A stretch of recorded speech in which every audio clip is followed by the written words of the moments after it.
Hi, people. This is DJ. This is Ish. And this is Season season 3 3 of of Pero Let Me Tell You.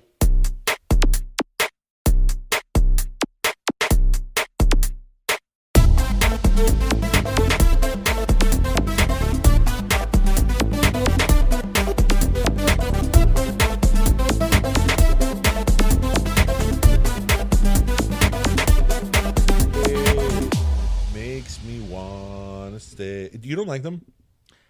I don't dislike them. I just don't one way or the other. Oh, I have all their records. I freaking love Stone Temple Pilots. Okay, yeah, I always loved his voice. Wait, we're recording. Of course we are. Okay, because I was gonna go on a whole Stone Temple Pilots like throwback high school moment. Welcome everyone. On that note, Well, I mean, you can still feel free to do so. You know, we're only on episode 124. is it you? Is it me? Do you remember that song? No, I don't know their catalog as well as Is you it do. you? Is it me? Na na na, we cannot see. Na na na, in the Vaseline. Na na na na. Do you remember leaving on a southern No. train? They had a video that was like yesterday. that was like dark Teletubbies, right? You lied, promise it. Well, what do you mean? What there was You one. don't know any of their songs, I really don't. Now that I think about it. but they were so popular when we were in high school. Yeah, I know, but You don't know Plush? no. I mean, I know it like by name, but I don't know it.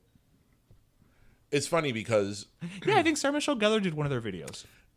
I love Radiohead. Right. Love Radiohead. And I'm really upset that I've still not been able to see Radiohead live. Thank you, Andrew, a friend of mine. I say that because Andrew's the only other person I would know that would like Radiohead, because I love you, but I ain't taking you to a Radiohead concert, And I'm okay with that. and you're okay with that. I'm okay with that. And Andrew has gone twice to go see them without me. Really? Yes, but somehow Andrew invites me to Dave Matthews, Ew. but he doesn't invite me to Andrew's white people. He's Caucasian. No, clearly, because he goes to Dave Matthews. Oh, he's a Dave head. Yeah. He's like, so let's talk about this. Welcome to episode 124. 24, everyone. So, how's everybody doing? Better Friday. I think everybody's doing good. Listen, if you're listening to this on the 31st of August, you can go and eat at restaurants again. Oh, they changed the law? Yep. Starting the 31st here in Dade County, 50% occupancy at restaurants. Okay, good. Yeah. Good. Yeah. Finally. So we're getting back to some degree of normalcy. Meeting Mr. Right, the man. that song, Of course, I know CC Peniston. Actually, you know what? The Dave Matthews, it's a good segue. It's a good topic for our podcast. I can't wait to see how you're going to segue. Because one of the when I moved to Michigan, and we haven't talked about our Michigan references in a while, in a minute, episodes. was when I really realized that I wasn't white. Oh, yeah. No. But when I really realized, culturally, it was how different I was. Yeah. Because, down here, everybody's Cuban. Right, Or or Hispanic. Hispanic. Everybody's Latino, So, it's like... Yeah, you're one more. I call it fufu and you call it mango. We're done. And we're done. That's... Next. But... So here's the thing. I liked Dave Matthews Band. I have, 4 of their albums, Under the Table and Dreaming, Crash. I love all those records. I didn't know that Dave Matthews was like a white person thing. Oh, you didn't know the extent of the... Right, the extent of it, right? Right. I figured, obviously, that based on that genre of music, that most of their fans would be white. But, there are plenty of people here in Miami that like Dave Matthews. Especially in their heyday. But what I didn't realize that it was like a white kind of rite of passage. Like, that's something that's that's a college thing. You go watch Dave Matthews over and over again. Yeah. And I remember all my friends that I In had school, up in Michigan, they're like, "Oh my God, Dave Matthews is playing at the MSU Stadium. Like, we gotta go." And I'm like, "We do?" And here I was waiting for the BET Urban Festival to come into town. I'm like, that's more up my alley. I'm assuming there was at least one other friend of yours up there who shared your we do. So all of them were like, "Oh my God, we gotta go see Dave Matthews." And I've seen Dave Matthews 20, because Dave Matthews is one of these. They were touring every summer. They tour every summer. Yeah, I don't know about now, but they've taken a few summers off, but they tour every summer, single summer. Yeah. And I'm like going, I've seen U2 live 6 or, well, at that time, probably 3 or 4 times. But U2 or whatever band, they go on a tour to support a record, Right, an album, or yeah, whatever. yeah. But Dave Matthews again tours every summer. They're kind of like Phish in that sense. Right. Yeah. That's another thing I don't get. I don't get that. Eso es muy americano para mí. And that's when I realized I'm like, like This one of is- these things is not like the other. This is one of those white people things. This is a white person thing. Like, I don't, and again, I appreciate Dave Matthews. Right. It's not like I don't like, because for example, Phish, I don't have any clue what those people sing. I don't know what they look like. I don't know. That's true. All I know is that I've seen Ben and people Jerry has wear an ice cream. their shirts and they're like tie-dyed. That's all I know about Phish. Yeah, and they took over for the Grateful Dead once. Yeah. Once. Yeah, no, and Jerry Garcia died, but that's about it. I have a friend who's a few years older than us, but he's into Phish, and I'm like, I don't get it, but it's okay. We don't have to get everything, right? No. But yeah, Dave Matthews was like one of the first things I'm like, oh yeah, like I'm totally not white. Totally not. Totally not and white. then the reason why that reminded me of my friend Andrew is because Andrew goes to see Dave Matthews every single year. Really? He goes to see them because they always play here at the I don't know what it's called now, the Cruzan Amphitheater, The one in Palm Beach. in West Palm, the Coral Yeah, Sky the Amphitheater, amphitheater. whatever name it has. Right. The amphitheater In where Palm we Beach. saw the The Spice Girls. Yeah. And I saw Aerosmith there too. He sees Matthews. that's where they play. Yeah. And he goes to like the concert whenever it is here in South Florida, but then he also goes to like the Holy Grail of Dave Matthews concerts, which is this venue that's in Wisconsin. Sure. It's like an outdoor venue and it's like on the bay, and apparently that's like the best Dave Matthews venue. Really? Right? Or like, I don't know if it's because of the acoustics or whatever. Don't tell me we're not recording. No, we are. So yeah, I'm like, yeah. So listeners, are you Dave heads? Are you into Dave Matthews? Are you one of the little ants marching? Because I mean, Yeah, they're one of those bands that, I mean, I don't You do dis- you. I don't dislike them, Oh, but no. I don't think I'm going to go every summer to see them. but right, that's why I tell you that it's like, because I could understand, like, because there's people that I love as artists that I will go see no matter what. But again, every time they tour, because they only tour for an album. right. So But you've got even if they toured every year, I would go see them every year, right? But I that's don't know who I would. But that's because I'm like a diehard fan. Right, Like I would go right. see Mariah Carey like every month if she had a Alright, concert, I mean, right? you know what? I wouldn't go see Britney. But the every year. difference between Dave Matthews is that a lot of these people are they're not like supposed like really like diehard fans. They just are fans that go see Dave Matthews, right? It's just what they do. It's just what they do. You go see Dave Matthews, you know? Interesting. Yeah, and then Who knew? yeah. And then I don't know, you go in your North Face jacket and I don't know, then You have your frap. yeah. If you're in the Midwest, you'd have your Pabst, Oh, definitely lots of Pabst Blue Ribbon. Blue Ribbon beer, because that's what you do Yeah. when you're white, you know? Yeah, because you can't get the craft. And we love beer. our white friends. Listen, we're down.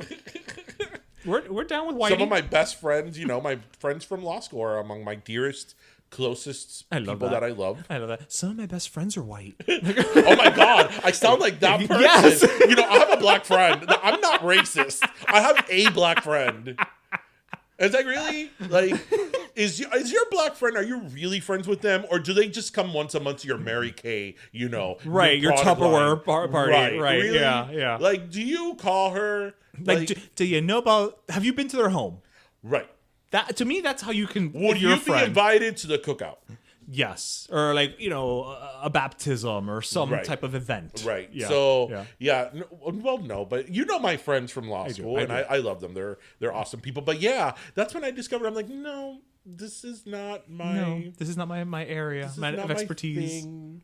So that's when my friend, Yes, whatever. that's the one that I assumed Yes. agreed with you. Yeah, Right. yeah.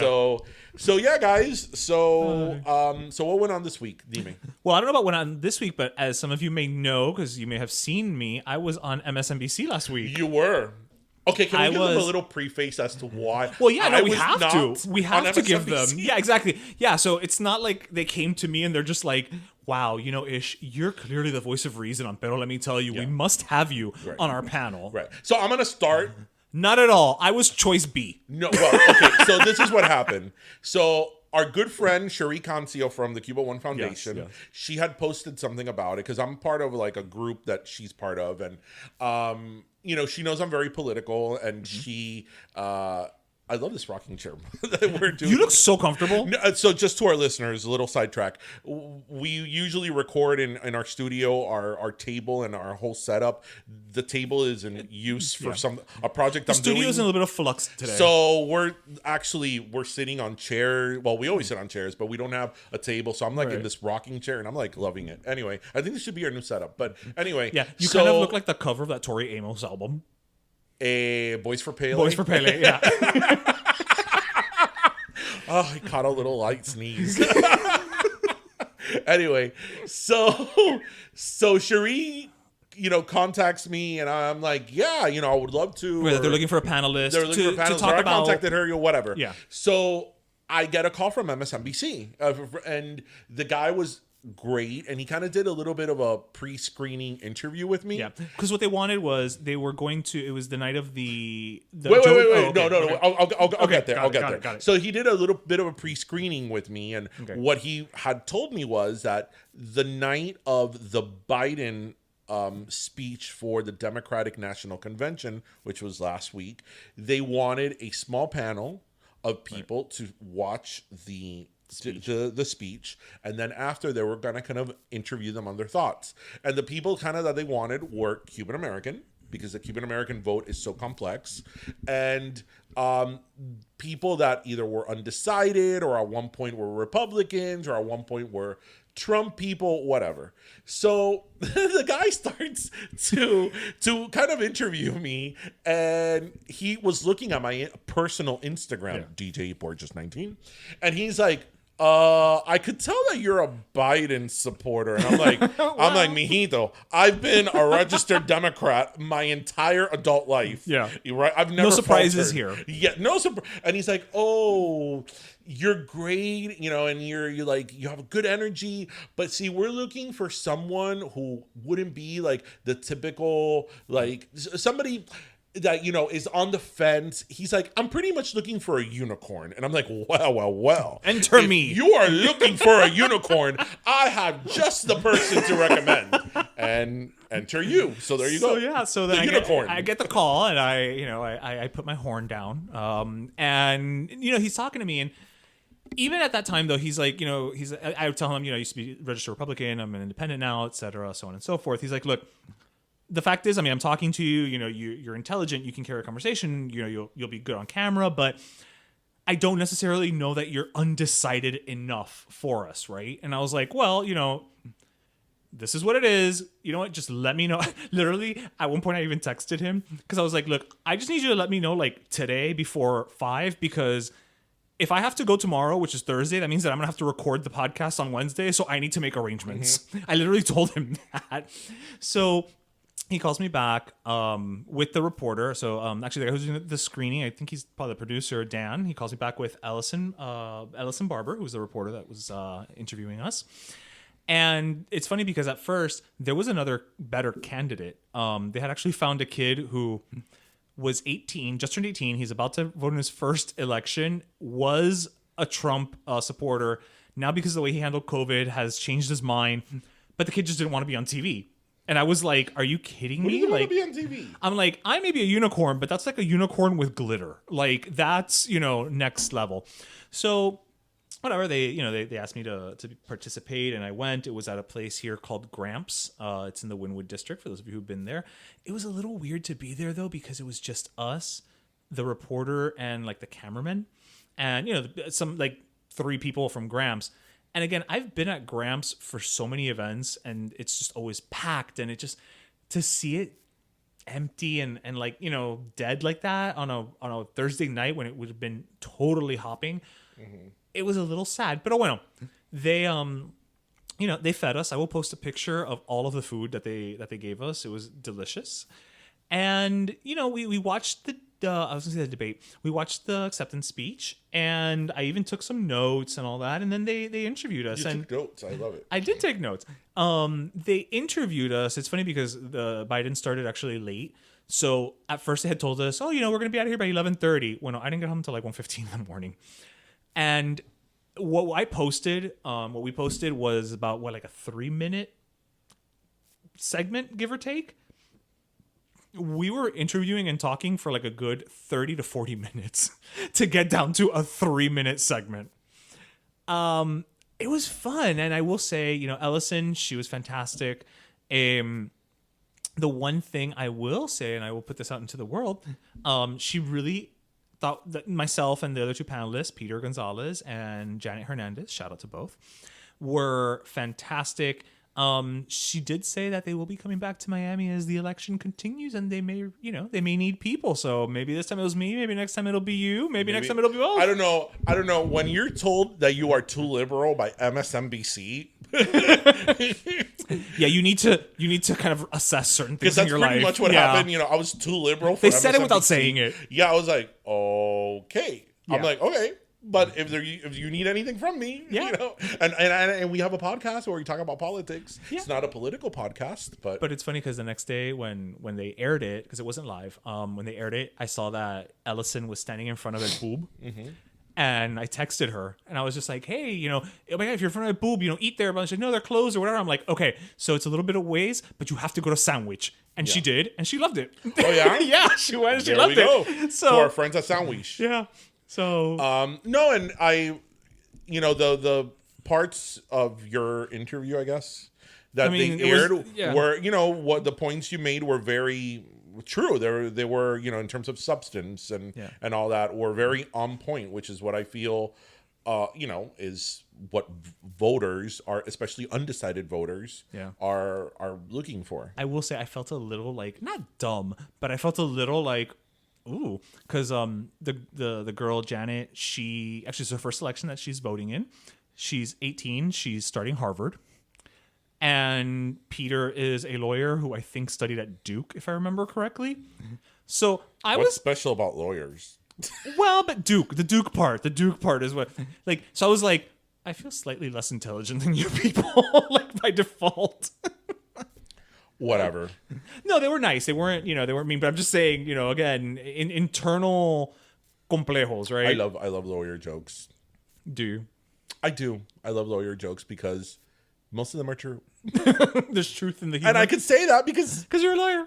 And you know what you're talking about. It's kind of like when you talk bad about nobody could talk bad about your family, but you can. Yeah. Nobody but me. Yeah. Same rule applies. So, but it was fun. So I want to talk about something that is obviously going to be political, although decency should not be political, but whatever.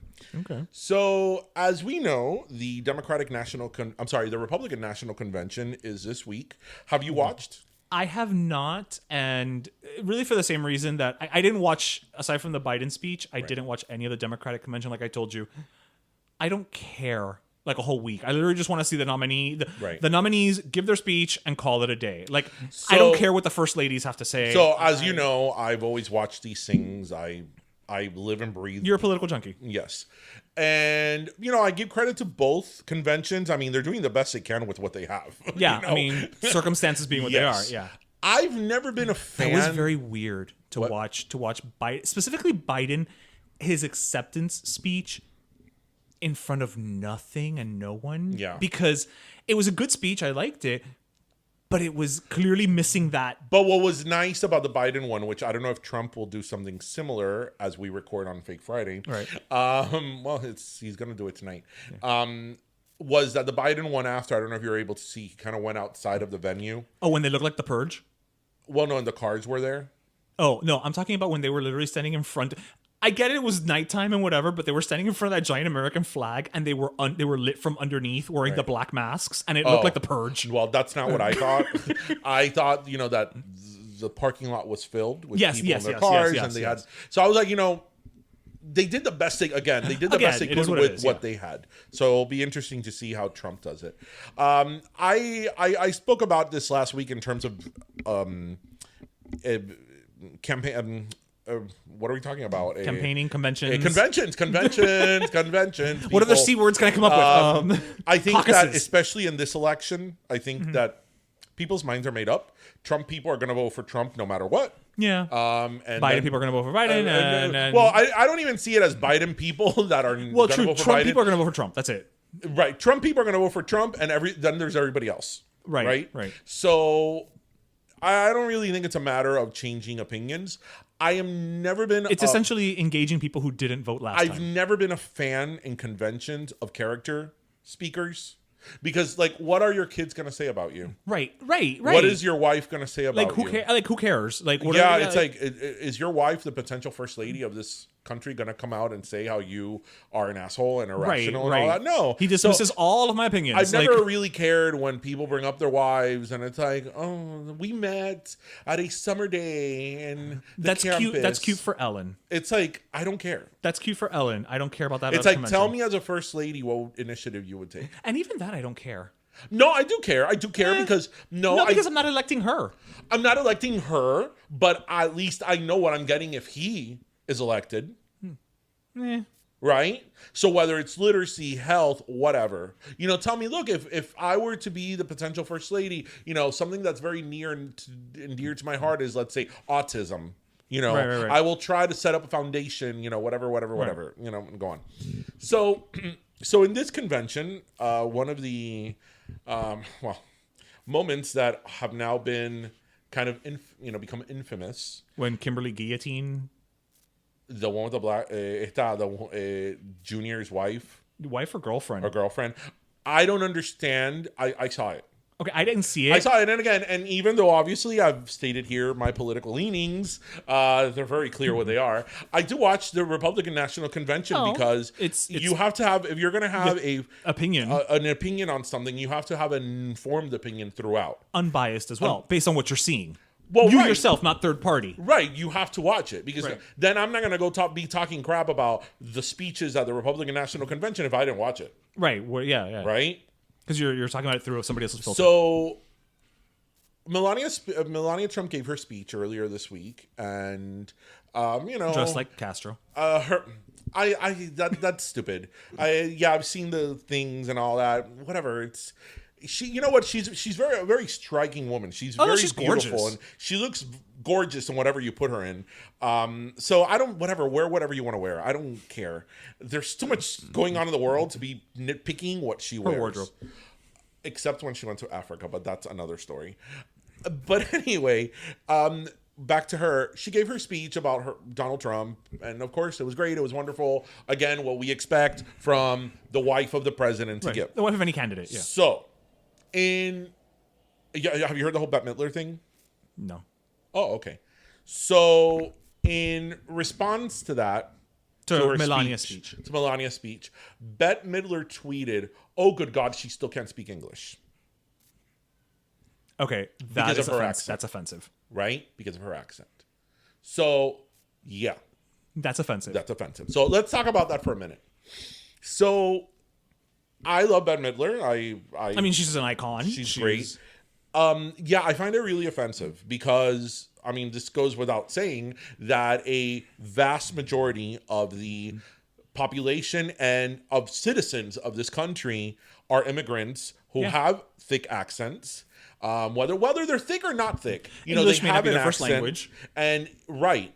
Mm-hmm. What's funny? That technically English is not my first language because I learned Spanish before I learned English. Same here. But people that learned English later and they have accents and that is an insult. Let's call it for what it is. It's an insult. It's an insult. And if it had been said by, I don't know, Scott Baio, right, they would have his head. Right. So Bette Midler actually did backtrack and she kind of apologized and all that. There's several reasons why I'm bringing this up. I'm bringing this up because, as, children of immigrants and children who are raised in Miami where immigration is is all. And I know, for example, that your parents are a little bit different because your parents were raised here. But my parents who came at a later age, my mother especially struggled so much. My mom took years and years and years of English classes, and my mom could not really learn English. My mom can read English, Okay. and she could understand it, and she could read it, she could spell it, and she could understand it. But like many people, Le cuesta. she has a hard time speaking it. And my dad just throws whatever is out there. But I would not consider my parents English speakers. Really? I wouldn't. I mean, they have a hard time speaking That's English. funny. I mean, I've known you for whatever in a day. I don't think I've ever heard your mother speak English. Your father, maybe like one or two things. They pero... really can't. And my mother, again, my mother especially, like I know how much effort she really put in to Right. learn the language. And like my mom, millions of people, Give it a shot. Yeah, give it a shot. It's not easy. And my mom, obviously my parents, work-wise, always had limited opportunities because of the lack of knowledge. And even though, And God knows they did great. Here in Miami, you need to know Spanish, and knowing Spanish is definitely a plus. At the end of the day, especially in a professional setting, you need to speak English. Right. So I know the struggle. So Unless you're that one bank in Hialeah I that find you it went to at very one time. insulting that she said that. I find it That very is very insulting. insulting. And I wanted to bring it up because even though she was attacking the first lady, who is, a Republican, and it's, part of an administration I don't care for, and Bette Midler is somebody who I generally do enjoy, you got to call things out when you got to you gotta call. Yeah, right? So we agree with this. absolutely. Okay. So that's the first prong of my Okay, ooh, reason why multi-pronged. I brought love this, multi-prongs. right? So Actually, before we go to the second prong, can we just take a second? I did not know that lady, Kimberly whatever, was half Puerto Rican. The funny thing is that every time I look at her, I always thought that she looked like a background extra from a novela. because of her hair. The hair and the makeup and everything, like I just when- didn't know when- she was when half she Latina. was giving her speech. So she is who she's talking about is I don't know if they're married, either wife I or don't think fiance so. of Don Jr. And she's been very politically active. She was with him on The View. Yeah, when she was he on The View. promoted the book. Yeah, when Meghan McCain dropped the mic on them. But they're on The View. They were on The View a few months ago, and I give them credit for going to The View because That's going to the lion's den. that is going the lion. No, that's going into like the lion, the cougars, the Inside a tigers, volcano. inside a volcano. While there's an avalanche. on a wire, bear, blindfolded, like. Because the sole conservative, Meghan McCain, hates the Trumps. Right, so she's not coming to your defense anytime soon. I think she is the one who hates the Trumps the most. Right, and because for her it's personal. Right, yeah. So they went, and I give them credit. They went. They held themselves. They held their own. They held their own. But Meghan took them to task about being civil and all that. But her speech was just, I don't understand why she was talking like that. Like, I understand you want to get your point across. Emotion, fine. But I think that There's a microphone. You don't have to yell. if I would have been in that campaign, I would have been like, mira, mijita, ven acá. Let's take a couple of courses. It could be like a week on public speaking. And Right? a Xanax. Right. Just but for help. let's take a couple of courses on public speaking. Not everybody are great public speakers like you and I. This is true. This is true. So Not everybody's courted by MSNBC like us. exactly. Yes. Exactly. And not everybody is too liberal for MSNBC. Exactly. But there's a little bit of everything for everyone. We do what we can. So the So the second second prong of my Of the reason why I was bringing this up is that we all agree that what Bette Midler said is insensitive. It's wrong. It's even racist. It is. I mean, let's check call all the it for what boxes. it is. Check all the boxes. It's even racist. Yeah. Right? You're belittling somebody because of the way they speak their English. Right. Right? So clearly, because this happened, conservative media outlets have gone on a field day Okay. about this. Right? On a field day Right. that they were making fun of the first lady. There's so many wonderful immigrants in the country and so on and so forth. See, now they and love all that. immigrants. Right. And how uncivil she was on Twitter and how mean and was she spreading on Twitter blah blah blah blah blah. Right. I'm like, well. Cuando te pisen el callo. So we have a problem with her saying what she said. Rightfully so. Right. Rightfully so. But we don't have a problem with all the million atrocities that her husband says. Let's go through some of the greatest hits. Ooh. Okay. Is this like a Time Life collection? Of Trump's greatest Of Trump's hits. tweets? I assure you that when Trump finishes the presidency, there's going to be some coffee table book. Oh, there has about, to be. his greatest tweets. Sure. So, I don't know if you recall, when he said that, I feel like you should be news. doing this like Casey Kasem style, like back in the summer of 2017. When he kind of said these are some random tweets of his, when he said that the media is the true enemy of the American people, right? The media, what is the strongest pillar of any democracy, right? Or how when he called esta mujer from Morning Joe, Mika Brzezinski, when he made a comment about her. Actually, I have the quote here when he said that she was bleeding from her face from a badly facelift, he probably thinks. That was one of them. Or when this was before the presidency, but with Megyn Kelly. Or when, that Megyn Kelly was bleeding out of somewhere or whatever. Yeah. Or, and these are just, like this is off the top of our head. 1,000. Yeah. Or when Ariana Huffington, you know who she is? Of course I know Ariana. Ariana Huffington, when she got divorced and he tweeted, Ariana Huffington is both unattractive inside out. I fully understand why her former husband left her for a man. He made a good decision. So he pretty much told Ariana Huffington, yeah, you're an ugly bitch, so that's why your man left you for another man. This is coming from the President of the United States. While in office. Right. This is his tweet. Right. You can find these tweets online. Let's see. I refuse to call Megyn Kelly a bimbo. Mind you, she went to an Ivy League school, I believe, and she was a high-ranking attorney. An attorney for Jones Day. Or kind of, these are just some that I quickly, or one of my personal You're not even trying hard to when find he them. tweeted a picture of him having a salad in a tortilla bowl, and he was like, I love Hispanic food, and he took it in front of a stereotypical right. He might as well have taken it in front of a burro. So the reason I bring this up, and be very clear, I'm not bringing this up to take away or excuse Bette Midler's behavior. Right. But the problem is that in this world we live in now, how cynical everybody is, and Democrats and liberals are guilty of this too. Oh, everybody's guilty of being you say something low about me, and I'm going to try to go lower on you, right? And so everybody's guilty of this, right?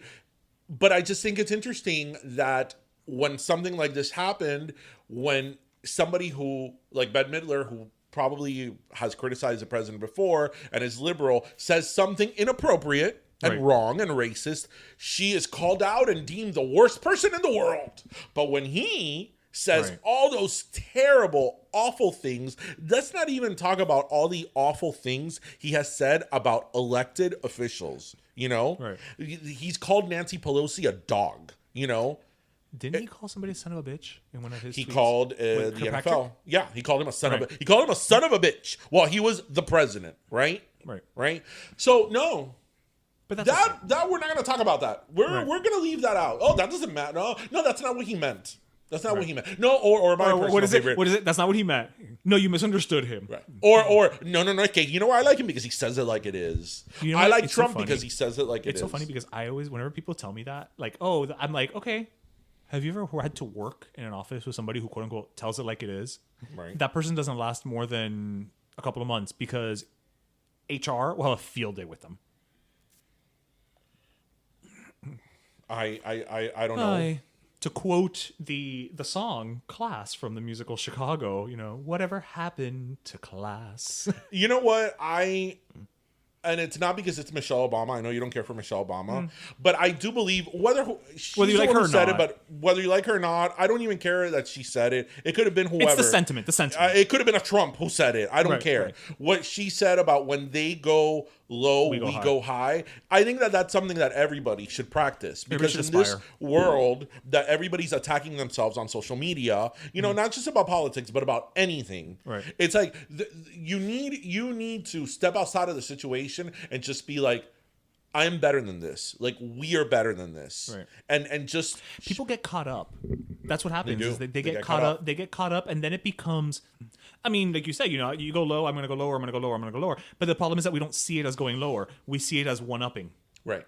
So because we see it as I've got to give them as good as I got, we don't see it as we're just going further into the mud. Right. And I just think that with that said, a veces you can't let yourself be mangoneado. Oh no, of course. You know what I mean? Like sometimes you gotta be like, but there's a fuck you. difference between being assertive and being strong and not standing, not taking shit yeah. and being insulting. Right. Because it's what I always say about the president, and I say this time and time again. Look, the other day I was speaking to my father about it, and I told him, you know what? When he does something that I agree with, I'm gonna say it. He signed that executive order about unemployment benefits. Oh yeah. Right? Where he was going to give $400 extra for unemployment parents, benefits. no? Right. Yeah. The Democrats and Republicans in Congress have been fighting over this forever. Yeah. It comes to a point that it's like, I don't even care who's right. There's millions Something of needs to be people done. who need this money to put food on their table. And he signed that executive order. Whether he did it for political reasons, whether he did it to buy votes, whatever his reasons were, I give him credit. He did that. And that's going to help out a lot of people. Unfortunately, because it's an executive order, the governors don't need to follow that order. Because they have, they're sovereign in terms of, they have to follow an act of Congress, but they don't have to follow specifically to that an executive order. But you know what? I give him credit for doing it. And as I've always said about him, if he wouldn't have Twitter, if he would shut up, then you know what? We could have a fair argument about him based on policy. Right? Okay, look, I disagree with what he did. This was a terrible idea. Or I agree with this. Or, he, como I always say, he signed the Criminal Reform Act, which is something we desperately needed, and no other president before, for whatever reason, had done it. And so on and so forth. And I can name you several things that he's done that I've actually agreed with, among the 5,000 that he hasn't, that I haven't agreed with. But his biggest problem is Twitter and is how he talks about people. And that, you're at the top of the mountain, and it starts from the top, right? Yeah, shit rolls downhill. Right? When you're an executive at a company, it starts from the top. When you're a leader, it starts from the top. And this is the precedent that you are setting as the president, right? So that is the biggest problem. So when people on the right and in conservative media start yelling, bullying, you're bullying me. Okay, right. You are bullying. And what Bette Midler did was terrible. Pero espérate un momentico. Si no te hagas la víctima. Right. Because your guy is the biggest bully in the world, literally. Question for you about Bette Midler, just because I know you watch. We may have heard this once or twice. You watch The View. The View's on hiatus. Oh, okay. 'Cause I was gonna ask, how has the more left-leaning media treated Bette? The View has been on their summer hiatus for 4 weeks, and I'm like dying out here. You're like, come back. Yes, come back. I need The View. Damn it, The View should bring me on. Should bring us on. That's next. That's after our MSNBC. Then we do CNN. Then we do Fox. Then we become a correspondent on The View. Yeah, but The View really is quite. And then eventually we just get our own segment on CBS Sunday Morning. But The View really is quite a feat. I mean, listeners, do you watch The View? I think some of you guys do. Because I mean, really, they get so much shit on The View. All of them do, and it's true. If they were men, would they get half of the shit they get? Most likely not. Of course not. Most likely not. Of course not. Pero, yeah. What are you gonna do? But you're not. You said you're not a fan of Joy Behar. She's always upset. That's her shtick. She's like the feisty, funny Italian. I bet there's feisty, and then there's just perpetually bitchy. Like they all kind of have their thing. Like Sonny Hostin is like the overachiever. Like I call the show the victimization of Sonny Hostin. Because Sonny se coge todo el problema para ella. Oh yeah. Because my great grandfather is Jewish, so I feel the pain of the Jewish people. Because I am Afro-Latina, so I feel the pain of both the black community and the Latin community. I'm a woman, so I feel the pain of the women. I'm a lawyer, so I feel the pain of lawyers. It's like, Sonny. Isn't she a mother too? Yes, so she understands. Yes. I'm like, Sonny, you've had a pretty awesome life. Like you're like, you were a federal prosecutor, you were a political correspondent, you were a journalist. Like you've been pretty okay. Like pretty okay for Sonny. It's funny. I like her. I really do. I like Sonny Hostin, and but she's a little bit of an overachiever. She loves to be like, ella es amiga de todo el mundo. Todo el mundo. Oh, she's a name dropper? Because, so-and-so. Oh, yeah, because, he's a doctor and my husband is a doctor. And, we've been to dinner at his house. Oh, because, so-and-so. Oh, my God, my friend, so... Ella conoce a todo el mundo. She's friends with everybody. She's a name dropper. Everybody. And, whatever. So, but I love the ladies of The View. Well, before we go into our last sodas, I just wanted to bring up a story that really doesn't have anything to do with anything, but I thought it was such a fun little story that I wanted to bring it up. It's not about rhythm is a dancer. It's a sort of... It's the soul's companion. That's what it says? Yes, rhythm is a dancer. It's your soul's companion. I thought it said it's a sort of anger. You can feel it. Why would rhythm be a sort of anger? Because you're like, oh, and you have the rhythm divine. Is it because the rhythm got you? Yeah. Isn't Bailamos a great song? It is. That is such a good song. Quédate conmigo. Actually, the other day I was listening to it, and I hadn't listened to it in like a minute, Yeah. And I'm like, man, this song is so freaking good. Wait, Bailando? That's not the one with Jennifer Love Hewitt. That's Hero. Okay. Ugh, that one's terrible. I can be a hero. Parece que está cagando. It's like, oh, geez. Enrique. What I was going to bring up, just to end on a literally sweet note, is did you hear about what happened in a Swiss town a couple weeks back? I don't know, but were they giving away free chocolate? They weren't giving it away. Apparently, there was a glitch at the Lindt chocolate factory. Oh, and it started. The powder started coming out of the factory, and it coated the entire town.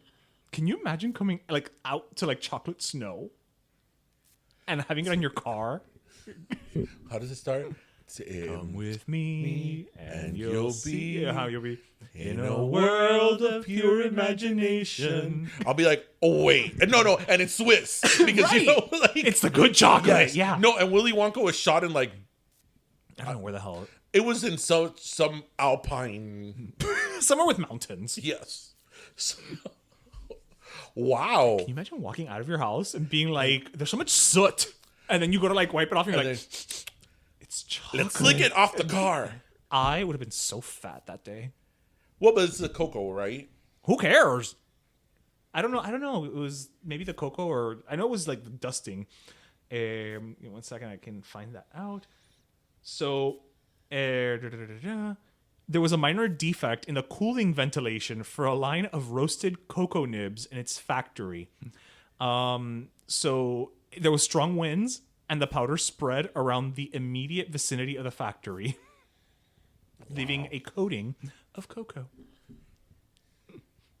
I know it's a stupid little story, but it just made me so happy. No, but with all this shit going on in the world, it made me so happy just the thought of snowing chocolate. No, that's pretty awesome. I don't want it to snow guayaba. I know, that's so sticky. I know. Y con el calor y la humedad que hace aquí. Ay, it's gonna hit your car and then it melts. Y hay una... That's too much. Un atraspalante de guayaba. Can you imagine? You're just what is this film? This guayaba? Did your parents watch Rolandito Barrad? I don't even know who that is. That would be a no. You don't know who Rolando Barrad is? No. So Rolando Barrad, apparently... in Cuba, he had some type of show. But again, remember, my parents came to this country. My dad was 9, my mom was right, 12. Right. But no, but maybe your grandparents watched him. He had some type of show, and then he here in the U.S. in the 80s, he had his own talk show. Oh, okay. But he was busted with cocaine. Oh no! Right? Was he with Mary and Barry? No, this was before. He was busted with cocaine, and then what brought him back to fame was his renaissance. Don Francisco gave him a spot on Sabado Gigante, and in the first season of Sabado Gigante, he was actually the co-host. Oh, really? Yeah, before Pedro de Paul, it was Rolandito Barrad. I only remember Javier. You don't remember Pedro de Paul? If I see him, I probably will, but not by Pedro de name. Paul looked like my father, and my father would get so upset. You don't remember Pedro de Paul? Oh my God. Pedro de Paul. See, because Pedro de Paul was on Sábado Gigante when Sábado Gigante was classic Sábado Gigante, with the contest. With Lilia Stefan era? putting the balloons in the clothes, and you know, the clown cars and all that. See, when it was still a little bit low tech. Right, you know. Right. He did it for several years. I don't remember. De nombre no me recuerdo. De cara tal vez. Pedro de Paul. But yeah, Rolandito Barra, I just thought about that. I'm like, did he die recently? Yeah, he did. No, he died years ago. He wasn't that old, actually. He's like our parent age, maybe a little older. But I was just thinking, like, man, Rolandito Barra was such a big thing in the 80s. What made you think about that from Coco and Guayaba? So I'm very thirsty. Let's do our last soda time. Last soda time. So I'm gonna give my last soda to Dolly Parton. God bless her. So this actually didn't happen this week. It happened, I don't know, last week or 2 weeks ago. But I'm gonna give my last soda to her over her comment made about Black Lives Matter. Yeah. Because I just thought that it was so Dolly. And actually what's interesting was that comment, the comment that went viral was a comment that she made, which basically, to everybody who hasn't listened to it, she was being interviewed and they asked her, it was in Rolling Stone, I think. Yes, what she thought about the Black Lives Matter movement, and she said that she herself had not protested because, you know, apparently that's not her thing. It's fine. Also, I mean, come on, Dolly Parton walking in those big ass heels in that wig. Yeah, no, but other celebrities have done it for whatever reason. You know, she hasn't protested physically. Right. Outside. And she didn't make a comment that she's like, of course Black Lives Matter. How would we ever think that our white asses were the only ones that mattered? Yeah. So I just thought it was very Dolly Parton. Yeah. But what was interesting about it was that was part of our, obviously, a larger interview. Yeah. And there's another part of the interview where she was talking about some of the more controversial names to her Dollywood. Yes, it used to be Dixie Stampede. Right. Actually, I think you mentioned it. And she was saying, and she did this years ago. This wasn't something she did now. Yeah. She did this years ago. And she's like, well, you know, where I come from, that's a word that's used. But, you know, when it was brought to my attention that a lot of people found it offensive, I'm going to change it, because why do I want to offend people? I want everybody to be happy. And I went ahead and changed it. And I'm like, you know, Dolly Parton, Dolly Parton is just great. I mean, well, we've seen her. I mean, it was one of my favorite concerts ever. We went to her concert. We've been to her theme park. We went to her theme park. I fainted. You almost died. You know, man, and if I would have fainted, that would have been a thump. Oh. Yeah. But, you know, there you go. Somebody from a different generation. Total. I mean, you can't. Part of town. The mountain folk. A mountain folk. In her own words, she's a hillbilly. You don't get more hillbilly and redneck than that. You know? And of course our white asses are the only ones that matter. Of course Black Lives Matter, you know? And I just thought it was really interesting that she would have that. Not interesting. It wouldn't surprise me, because she's always been somebody who's been progressive. And I mean, let's not forget that Dolly Parton in the 60s, when people wanted her to be a ghostwriter for Elvis Presley, she said, F you, you're giving me my songwriting credits. Yep. You know, and they would treat her that way because she was a woman. And she was like, no, thank you. But, you know, Dolly Parton can support BLM, whatever. And just the movement, a little caveat, not the organization, because I've had conversations with a lot of people, or a few people in particular, that keep attacking the management of the Black Lives Matter movement. The organization. The organization. It is true, and I have fact-checked this, that two of the organizers of Black Lives Matter are Marxist. Mm-hmm. One of them in particular said some pretty damning words, well, for us, about when Fidel Castro died, that Comandante had died, and he did great things for his people, and, you know, for us, that's like... Yeah, she's dead to us. Yeah, you're dead to us, right? But as I try to explain to these people, this is not a situation of the organization. Right? This has become a movement, Black Lives Matter, a movement. So don't come at me with your all lives matter. Right, because of the organization. Right. Correct. The organization, if you want to make a comment that the organizers of the organization are flawed and you don't agree with their policies, that's fine. That's great. Right. But this has become more than the organization. This has become a movement, right? And it is distinguishable. It is. Right. It's not the same thing. So, you know, that was my little soapbox moment. Well, I like your soapbox moments. I Yeah. mean, apparently MSNBC disagrees. Yeah, apparently I'm too liberal. MSNBC. All right, so my last soda, I'm actually going to give my last soda to somebody who I've been kind of keeping track of her in the last couple of months and weeks.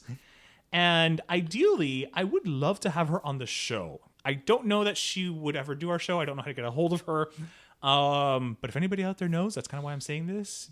Feel free to hook a brother up. I'm giving it to Bella Thorne.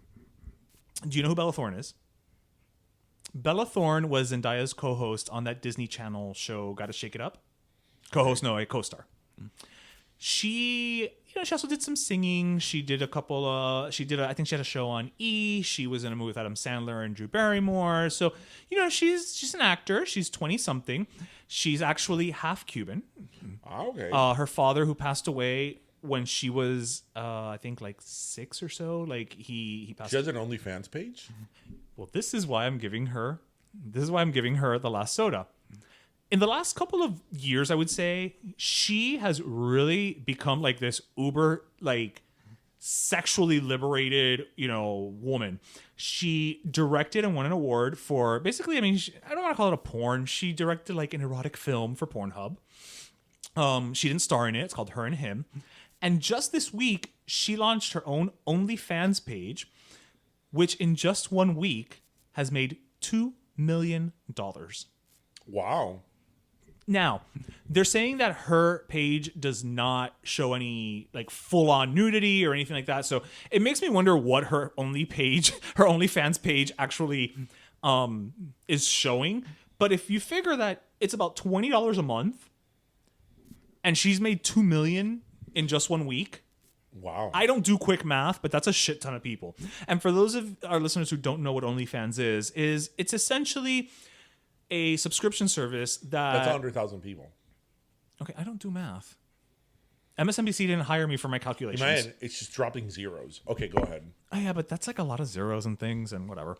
So for those who don't know, OnlyFans it's basically a subscription platform where adult film stars have taken to where you can get a subscription to their page and they will, they'll either have live sessions or Adult film stars. Do you know how many people I know on Well, Instagram? yeah, but que it's se creen bonito. Bueno, it started with adult film stars, and it's kind of taken on a life of its own, specifically in the last couple of months when, that entire industry has not been able to film because of the COVID.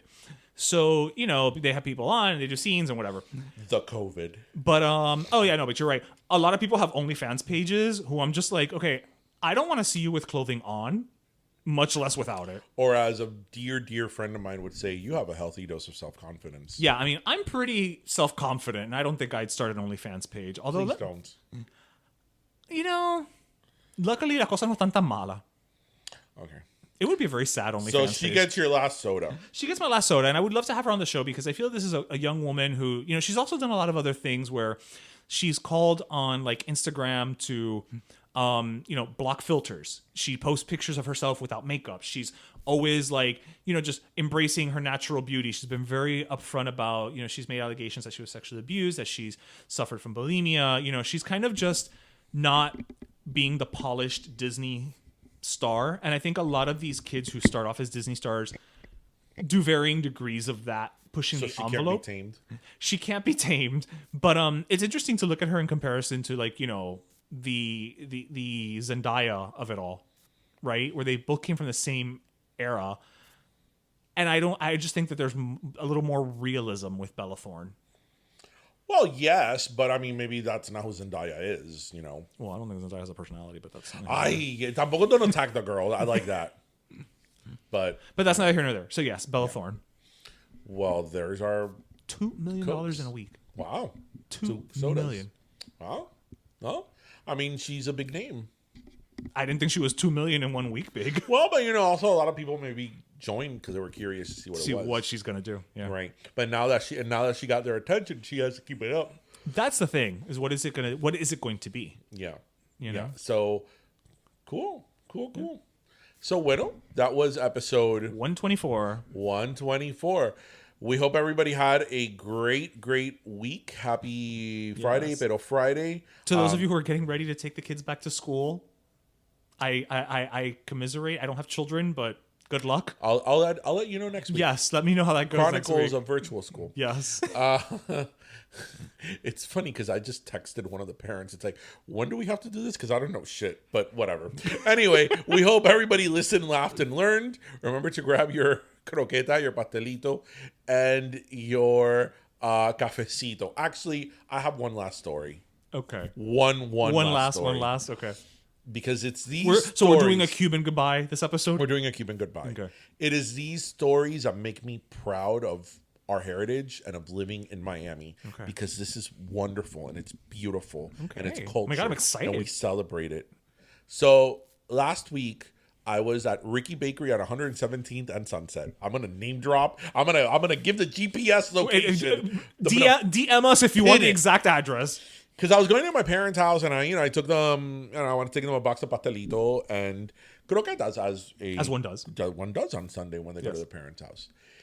And when I get there, it was after the morning rush. So it was like 1 o'clock, Okay. right? So it wasn't, well, Cubans don't do brunch. So it wasn't breakfast and there wasn't lunch yet. Estaba como en Yeah, and Cubans don't do lunch at 1 either. So No, that's true, yeah. Right, we do lunch at like 2:33. Yeah. So anyway, so I get there's nobody there. And estaban las dos mujeres, and as we've discussed here earlier, women that work in Cuban restaurants or Cuban bakeries are always mad. They're always like, Yeah, they're about nothing in particular. they're always mad, like at something. Yeah, Either, yeah. either the juicer's not working, or Something's their always going husbands are, got into a fight with the husband, or a customer's complaining. Yeah. But they're always mad at something. Right. So I'm there. I ordered, and the lady was putting my stuff and taping, the little pastelito box. And because she's like, no. Porque todo domingo is the same thing. Obviously, they were complaining about having to work on a Sunday. Yeah. She's like, todo domingo, it's the same, es la misma cosa. Todo domingo, tú y yo aquí. Todo domingo. Porque ella, clearly they were talking about a coworker, ella es una mentirosa. Por eso todo domingo es la misma cosa. Ella es una mentirosa. Y mira, ese cuento que la hija de ella toca piano también, eso es mentira, porque esa chiquita no tiene ninguna gracia.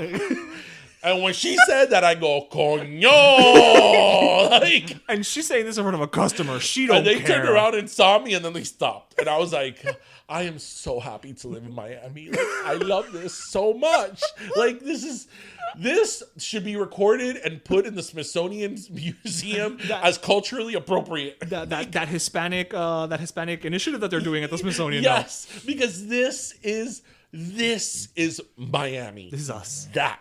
Forget Mandy Moore and Milo Ventimiglia. This is us. This is us. Y esa chiquita, la chiquita de con el piano, que toca piano, esa chiquita no tiene gracia para nada. And I'm like, oh my God.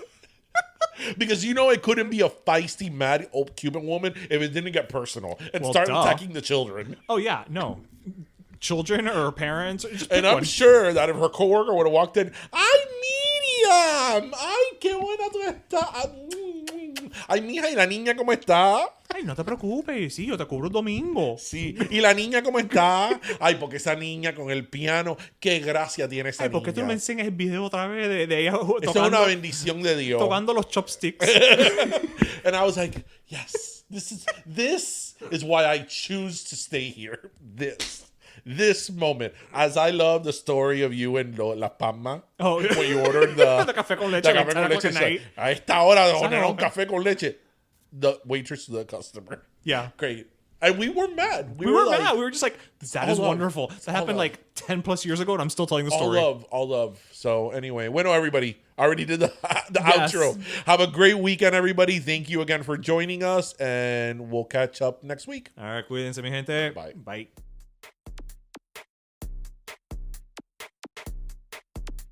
Pero Let Me Tell You is co-hosted by Darian Borges and Ismaeliano, produced by Ismaeliano, and our theme, Pero Let Me Tell You Freestyle, is composed by Michael Angelo Lambleplex, the official gay guy.